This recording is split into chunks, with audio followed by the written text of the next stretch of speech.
கப்பல் படை இந்தோனேஷியாவிலிருந்து கிளம்பி வங்காளத்தோட ஹூக்லி நதிக்குள்ள நுழையுது. இனிமே அதிரடிதான். இப்ப 2 படைகளையும் ஒப்பிட்டு பாப்போமா?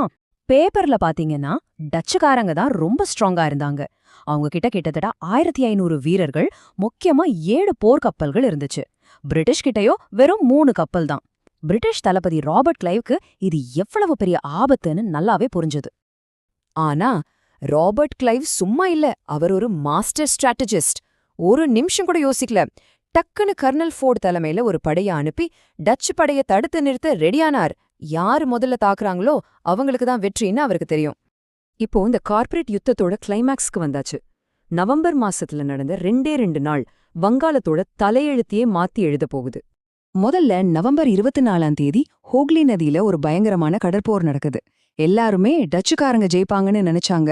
ஆனா ஒரு பெரிய ஆச்சரியமா பிரிட்டிஷ்காரங்களோட சின்ன கப்பல் படை டச்சுக்காரங்களோட பெரிய கப்பல் படையை தோற்கடிச்சிடுச்சு. இது டச்சுக்காரங்களுக்கு ஒரு பெரிய அடி. ஆனா அசல் சண்டை, அதாவது தரைப்போர் இன்னும் பாக்கி இருக்கு. கர்னல் ஃபோர்டுக்கு ஒரு சின்ன தயக்கம். ஐயோ, டச்சுக்காரங்க நம்மளோட நட்பு நாடாச்சே, அவங்க மேல எப்படி போர் தொடுக்கிறதுன்னு ராபர்ட் கிளைவ்க்கு மெசேஜ் அனுப்புறாரு. அதுக்கு கிளைவ் கிட்ட இருந்து வந்த பதில் என்ன தெரியுமா? ரொம்ப சிம்பிள். டியர் ஃபோர்ட், உடனடியா அவங்கள தாக்கு, அவ்வளோதான். இந்த ஒரு வரியே போதும் ஈஸ்ட் இந்தியா கம்பெனி இவ்ளோ அப்ரெசிவா இருந்துச்சுன்னு புரிஞ்சுக்க. அடுத்து பிட்டரால தரைப்போர ஆரம்பிக்குது. இங்கேதான் ஒரு பெரிய ட்விஸ்ட் காத்துக்கிட்டு இருந்துச்சு. டச் படைகள் வேகமா பிரிட்டிஷ் படையை நோக்கி முன்னேறி வராங்க. ஆனா அவங்க யாருமே எதிர்பார்க்காத ஒரு விஷயம் அங்க இருந்துச்சு. ஒரு பெரிய ஆழமான பள்ளம். அதுல அவங்களோட பீரங்கி வண்டிங்க மாட்டிக்கிச்சு. முன்னாடி போனவங்க நின்னதும் பின்னாடி வந்தவங்கெல்லாம் அவங்க மேல மோதி ஒரே கன்ஃபியூஷன், ஒரே குழப்பம். இந்த சான்ஸ பிரிட்டிஷ்காரங்க கொஞ்சம் கூட மிஸ் பண்ணல. நீங்க நம்புவீங்களான்னு தெரியல, அந்த போர் 1 மணி நேரம் கூட நடக்கல, அதுக்குள்ள முடிஞ்சே போச்சு. டச்சு படைகள் சின்ன பின்னமா சிதறி ஓடுனாங்க. நவாப் மீர் ஜாஃபர் போட்ட ரகசிய பிளான் மொத்தமா ஃப்ளாப் ஆயிடுச்சு.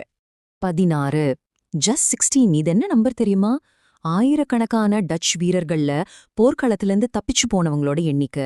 யோசிச்சு பாருங்க, தோல்வி எந்த அளவுக்கு மோசமா இருந்திருக்கும்னு. இந்த ஒரு போர், ஒரே ஒரு போர் வங்காளத்தோட தலையெழுத்தையே மாத்தி எழுதிடுச்சு. டச்சுக்காரங்களோட கதை வங்காளத்துல அதோட முடிவுக்கு வந்தது. நவாப் மீர் ஜாஃபரை பதவியை விட்டு தூக்கிட்டாங்க.